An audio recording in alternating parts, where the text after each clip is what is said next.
morning. My name is David Constantine, and my parents were some of the first members of St. Pius X Church. I'm a relatively new member of St. Dominic's Parish, and I can tell you it's only through the grace of God, and I am sure the prayers of many retired nuns that I'm standing in this place today. But more about that later. Most of you already know that the St. Dominic Stewardship Council has adopted 4 pillars as a framework for their concerted efforts: prayer, study, evangelization, and generosity. Today, I'll talk about generosity in terms of your talent and your treasure and your time. You see, there's a twist in my talking to you today because I am the prodigal son in my family. I left the Catholic Church nearly 30 years ago. It was very difficult on my family, and a lot of silly and hurtful things were said at the time. It was especially hard on my mom, but ironically, near the end of her life in 1989, when she was semi-conscious, and without prompting, she said, "You were born a Catholic and you will die a Catholic." I always took that to mean that because I was born a Catholic, I would die a Catholic. But as I stand here today, I'm wondering what she's thinking now. Only last year did I find a note on my father's kitchen counter that proved to me that my dad had enlisted the help of Father Joseph Jennings and the sisters from St. Pius to quote-unquote pray me back to the church. Why did I leave the church? I was very active. I was active as an altar boy, and from 5th grade on, I was a song leader. But for me, church had become simply a performance, and I was looking for something more. What I felt I needed was something to help me get through next week, as opposed to whatever it was going to take to get this Catholic boy eventually into heaven. So I visited nearly every denomination in the city. I joined a Baptist church, and after a big letdown there, I joined Christ United Methodist Church on Greenlock Road.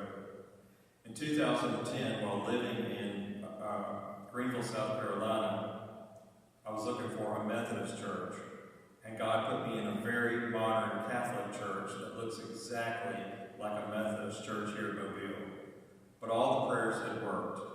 I rejoined the Catholic Church in 2011. Now, I was not aware of the Catholics Coming Home movement at that time, but that is a story for another day, and one that I would gladly share with all of you who are trying to pray one of your loved ones back to church. I do beg you, please don't give up. My parents never did. In fact, I wish there was some way for you to meet together as a group to pray and to encourage one another. This second time around as a Catholic, I decided I was going to be all in, 100% Catholic. That includes novenas and early morning masses and prayers during the day and the biblical tithe. The tithe decision was made as a result of a story that had bothered me from my childhood, and a good part of my teen years, actually. It concerns the story of the 2 fishes and the 5 loaves, and more importantly, how little was said about the young man who brought those. Why did he give up everything that he brought, and no one of the other 5,000 brought anything else to eat? Did our Creator, perhaps years ago or eons before that, know that this boy would bring what was necessary to create the miracle? Did the boy himself expect a miracle? Did he realize that what he was doing was his part to allow the miracle to move forward? And would there have even been a miracle if that boy had not given everything that he had been asked?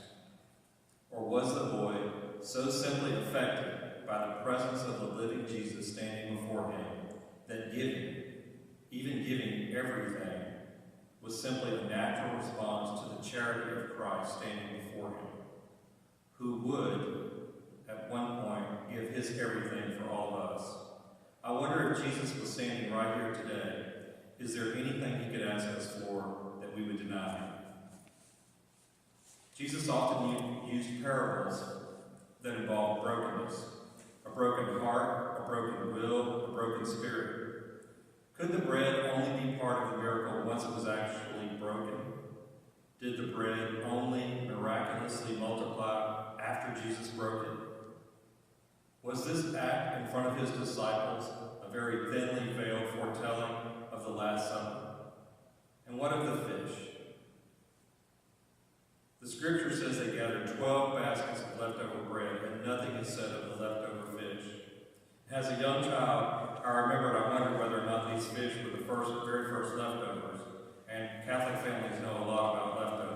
seriously, every time I heard the gospel, every time I read it in a devotional, I wondered about the boy's motivation and about the symbolism. Much later in life, I arrived at a very simple conclusion.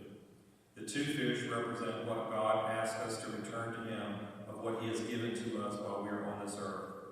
And we should have no expectation of anything in return for us making that gift and that sacrifice. There are no rebates on the 2 fish, there are no frequent flyer points, and interestingly enough, there were no leftovers. It is what we are obliged to give back. Can we realistically expect miracles as Catholics if we're not giving sacrificially? I wonder.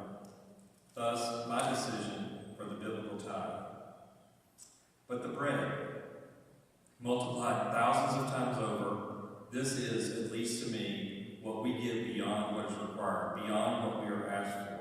And it is what is multiplied and returned to us in so many thousands of ways, and in such abundance that we have no alternative but to continue to give even more, to share with those who have less, sometimes just for them to live. As Mother Teresa said, live simply so that others can simply live. My conviction at age 55 is that part of the reason we are on this earth is to use the gifts that God gave to us to glorify him. Every material thing entrusted to you, every talent God has given you, the very number of your remaining days on this earth, which is an ominous way of talking about your time, we are compelled to do or use some part of that to glorify God while we are here. Can each of us list, even for ourselves, all of the gifts that God has entrusted to us? And can we at least demonstrate to ourselves in some way that some portion of those gifts are used to glorify him? I challenge you to examine the Creator's gifts to you and explore at least how you might use a portion of them to glorify him. And I encourage you to get your children to do the same. It's a wonderful habit. Like St. Pius Parish, this parish was founded as a stewardship parish, meaning most of the families gave not only 10% of their earnings, but often more than that in terms of their time and their talent and their volunteering for the parish. At present, giving 5% of your earnings to the church and 5% to other related Catholic charities and organizations is considered tithing. If you're already tithing here, then I challenge you to examine your time and consider the many volunteer opportunities there are here at St. Dominic and those with affiliated organizations. I challenge you to examine your talents. If you're not good at examining your own talents, ask your spouse, or better yet, ask your children.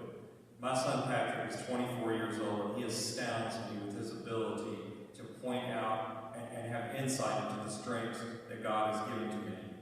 If you need help with how to use your particular talent, please pray about it, then give Father Sink a call, or send him an email. Father Sink, Father Murphy, or Father Matt can help you use your talents wisely.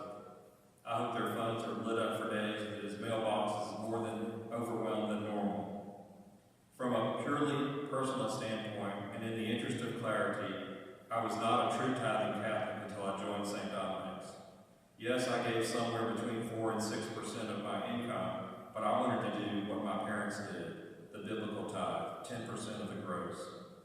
So I made some tough sacrifices. I said no a lot more than I was used to. I stayed home instead of traveling. I brought my lunch to work, or I went home for lunch, and I canceled DirecTV, which as it turns out was not that big of a deal. I learned to do with less, and the strangest thing happened. Money and resources came out of nowhere. Property that had been on the market for many, many years sold out of the clear blue for market value. A 2008 lawsuit regarding a car accident that I was injured in suddenly settled. Refunds came in the mail. And at the end of this year, I will be debt-free except for my mortgage and my car. And I'm working extra hard to pay those off. But you see, in 2012, when I moved back to Mobile, I had significant debt. Clearly, God has honored my putting him first, and I was not expecting that. After all, I was only giving what I was asked. A further progression for me is that sometimes I give in faith, not sure where it will really come from, but with the complete confidence that it will be returned to me and provided at some time later. sort of a reimbursement program I have with God. And God has never failed me. Let me repeat that. God has never failed me. Sometimes we have not because we ask not. And sometimes we ask not because we don't have enough faith to be absolutely certain that God is going to honor our request and give us what we need. And for the record, that faith part, that's the essential part of the asking part. We must believe that God will honor what we do and what we ask Him for in faith. His supply is completely unlimited. Why do we hesitate to ask? I say act on faith and put your feet into the water and wait for the waters to part. Don't just pray and wait for the waters to part. Take action. Why has God blessed me? Am I somehow different than any of you? Absolutely not. I am nothing if not a sinner as I stand before you. But I do think about it this way. Part of the process of tithing forced me to study tithing and to actively practice contentment. And I can tell you, practice is what it takes at age 55. So I practice being happy with less, looking for the bright side. I begin my day with a simple prayer to God, thanking Him for everything He has given to me, all the gifts and talents that He's entrusted to me, all the prayers that He has answered, and all the prayers He will answer in my lifetime. For me, it's nearly impossible to be unhappy when I'm praising God for all of His many gifts. So I encourage you to start your day by giving thanks to God for His many gifts and encourage your children to do the same. Again, it is a wonderful thing to teach them early in their Catholic life. I visited many Catholic parishes when I returned to Mobile. Some are more welcoming than others. I walked through those doors one Sunday afternoon. I recognized the heavenly music that Randy Bowman was playing, and I was greeted with a firm handshake by former St. Pius classmate, Andy Zakruski. And here's what he said: "I am so glad to see you. It is so good that you are here." And I knew that I was home. This parish is such a warm and inviting parish. It has so much going for it. I am convinced that now is the time for this parish to return to being a stewardship parish again. Not one of us in this room can imagine the blessings that God will bestow on the people of this parish once we've achieved that. And now I have prayed, and others in this very room have prayed, that God will open the ears and the hearts of those that want to use the church's human failings as a reason not to answer the call of Christ. But I ask you to faithfully acknowledge that you were placed here to use your gifts to glorify the giver. There are three little things that I'm going to ask you to do. One, examine and even list the gifts and other things that God has entrusted to you while you're on this earth, and make a serious commitment to use at least a portion of those to glorify Him in some way. Two, complete both parts of the stewardship commitment card. If you're not a tither, take a step in that direction, and in faith, knowing that God will honor and bless what you attempt to do, begin with 1% and add a 1% per year, or begin with a 0.5% and add a 0.5% per year. But please do not pass up the blessings by refusing to commit what you can in faith, especially with respect to your time and your talents. I'm asking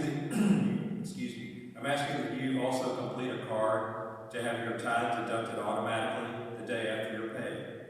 These hardworking priests and the very lean church staff that we have here should not have to concern themselves with week-to-week collection amounts.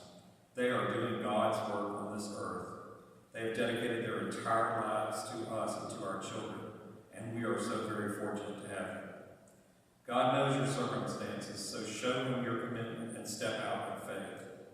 Now, I understand from Father's sake that some folks won't sign up for automatic deduction because they like the ritual and the symbolism of putting an envelope in that basket when it is passed, and I could not agree more.